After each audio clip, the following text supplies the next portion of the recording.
कहाँ बनाई है उसकी प्रॉपर्टियां सारी तहसीलदार है। तहसीलदार साहब आइंदा बात हमारे पास माफी मांगने अगर आ गया तो यूं है तुम यूं समझ लेना कि कभी या तो हमारे ऊपर लानत है या तू नौकरी छोड़ दियो। माफी मांगने ना आइयो, हम सीट अपने आप हटाएंगे। हमारी ये जो सीट है ना ये अपने आप हटेगी ये सीट, ठीक है। वो तहसीलदार को ये मेरा चैलेंज है, आइंदा बात अगर हमारे पास माफी मांगने आ गया तो हम उसको बताएंगे कोई ना निकलाओ, ठीक है। उसकी प्रॉपर्टी निकलाओ भी, ये कहता है मेरी प्रॉपर्टी है, ठीक है। तो हम उसको बताएंगे कि उसकी प्रॉपर्टी कहाँ है, तहसीलदार को भी बताएंगे, बंद होगा, ठीक है। अभी मैं बताता हूँ चंडीगढ़ बार काउंसिल में मैं फोन करता हूँ और सुबह पूरे हरियाणा बंद होएगा, बताते हैं हम इसको तहसीलदार को। और जो तहसीलदार पुलिस प्रशासन को पार्टी बनाने का काम कर रहे हैं, प्लीज ये भाईचारा हमारा ना खराब करे। तहसीलदार का ये पर्सनल नहीं है कोई, ये बीच में पुलिस प्रशासन को पार्टी ना बनाए। आप पर्सनल क्यों इसको याद है ड्यूटी करो आगे वकीलों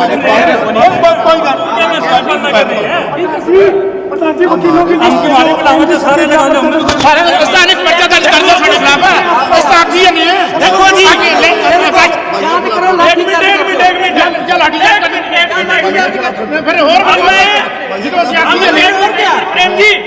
तहसीलदार को ये मैं कह रहा हूँ हमारे खिलाफ लाठी चार्ज कर ले, ठीक है।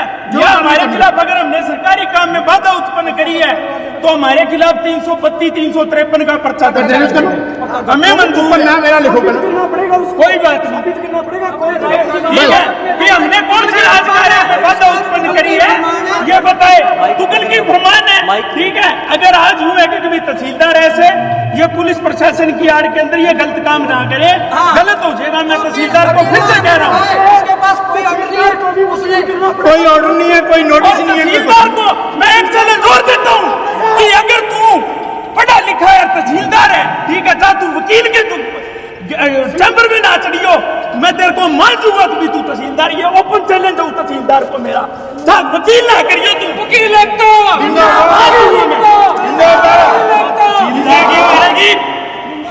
तहसीलदार आया कोई तुगल की फरमान लेके अपना कहता जी ये जो सीट लगी है साथी की, ठीक है, और कहता कि जी हम हटाएंगे। अगर कोई ये सीट है क्या, ये ठीक है, इधर वाली सीट थी वो भी तोड़ दी, अब आके ये जी सीटिंग अरेंजमेंट है, कोई हमारी पर्सनल प्रॉपर्टी नहीं है। यहाँ अकेले वकील नहीं बैठते, यहाँ जनता भी बैठती है, उनके लिए छाए हैं, ठीक है। यूं तो यूं है कि भी कह दें कि ये कृत्रिम शेड है, ये हटाए हम, दरख्त भी काटोगे आप, पेड़ भी काटोगे। तहसीलदार बताए कि भी किस कैपेसिटी में ये तोड़ फोड़ ये कर रहे हैं, ठीक है। कोई ऐसा पीड़ा पंजा चलने का कोई सरकारी आदेश है इनके पास, ऐसे नहीं होगा जी, ठीक है। और तहसीलदार साहब पर लगाम यूं है कि भी हम लगानी जानते हैं, कोई ना आज जो धक्काशाही कर ले, आज इनका कल हमारा। और तहसीलदार साहब को मैं ये कहता हूँ वकील ना करना आप, बस वकील होगा ही नहीं कोई, वकील ना करना आप। फिर यूं है कि जमीन की ताकत का पता चल जाएगा कि कितनी बड़ी दुकान है ये, यहाँ अपनी दुकानें चलाए बैठे हैं, ठीक है, इलीगल रजिस्ट्रियां कर रहे हैं, ठीक है, वो इनको दिखती नहीं, ठीक है। 2-2 रुपए के अंदर ये तहसीलदार वहाँ यूं है कि रजिस्ट्रियां, एक रजिस्ट्री इनकी गलत है, ठीक है। अगर ये काम सही करने पे आए तो अपना दफ्तर देखे, हर साल करोड़ों का घोटाला होता है इनके दफ्तर में। सर ऐसा है कि वकीलों ने पब्लिक की सेवा के लिए यहाँ व्यवस्था कम होने की वजह से टेम्परेरी शेड लगाए हुए, क्योंकि आगे आने वाला टाइम जो है बहुत गर्मी का है, 50 डिग्री सेल्सियस तक यहाँ का तापमान जाता है। उस बात को मद्देनज़र रखते हुए 1-2 साथी जो नए हैं, क्योंकि जब ये बार बनी थी उस टाइम हम 50 मेंबर थे, आज हमारी गिनती 200 प्लस है, तो स्वाभाविक है कि यदि वकील बढ़ेंगे तो उनकी बैठने की व्यवस्था और जगह की ज़रूरत है। इस बात के लिए हम बार बार अपने ऑनरेबल हाई कोर्ट से, डिस्ट्रिक्ट एंड सेशन जज से भी आग्रह करते रहे हैं कि हमें सीटों की व्यवस्था करके दें, हमारे लिए लिटिगेंट शेड बढ़ा के दें, परंतु उन्होंने भी अपने लेवल पे हमें आश्वासन भी दिया है कि हम आपका ये काम करेंगे।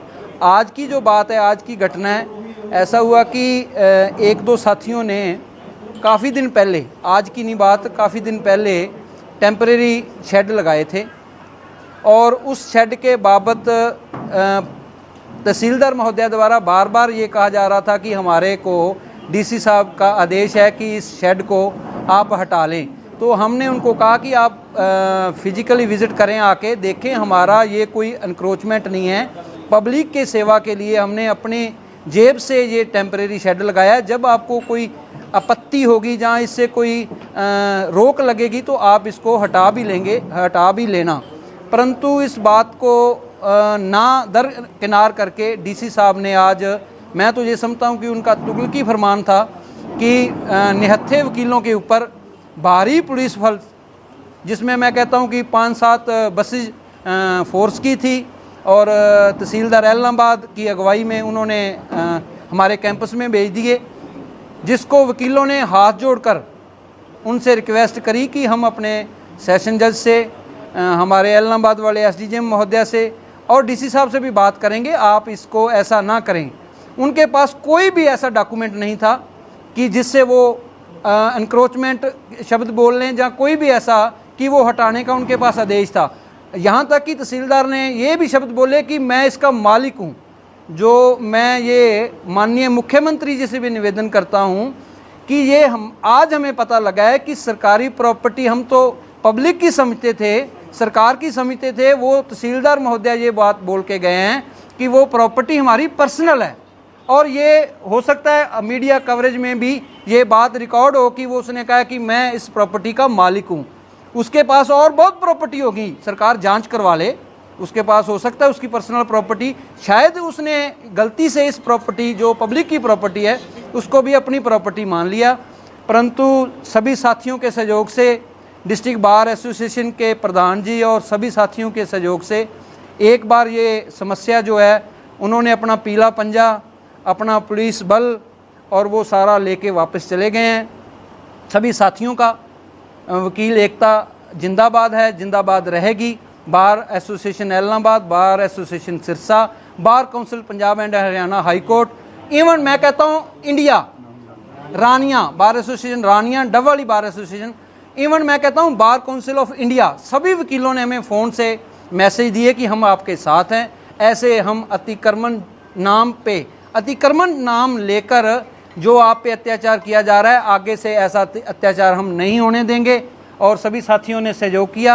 लगभग 1 महीना पहले लोकल जुडिशरी से हमारे पास शिकायत आई थी कि कुछ एडवोकेट्स ने इलीगल सीटें एनक्रोच कर लिया है। तो हमारे द्वारा उसका मौका देखा गया। मौका देखने के बाद पाया कि भाई ये वाकई में गलत है। उसके बाद हमने इसका मौका रिपोर्ट करके और प्रशासन को इसकी रिपोर्ट की, तो वहाँ से आदेश आए एज ए ड्यूटी मजिस्ट्रेट कि इनको हटाया जाए। आज हमारी सहमति बनी है कि 7 दिन में हम समय ही इसको हटा लेंगे, हमें 7 दिन का टाइम दिया जाए। अगर 7 दिन के बाद नहीं हटाते तो प्रशासन आगे कार्य फिर करेगा। नहीं, हम तो जस्ट एग्जीक्यूटिंग एजेंसी, हमने तो लॉ एंड ऑर्डर देखना है, हमने तो वही स्थिति को काबू करते हुए, इसलिए हमने आज निर्णय लिया कि 7 दिन बाद हम इस पर दोबारा कार्रवाई करें।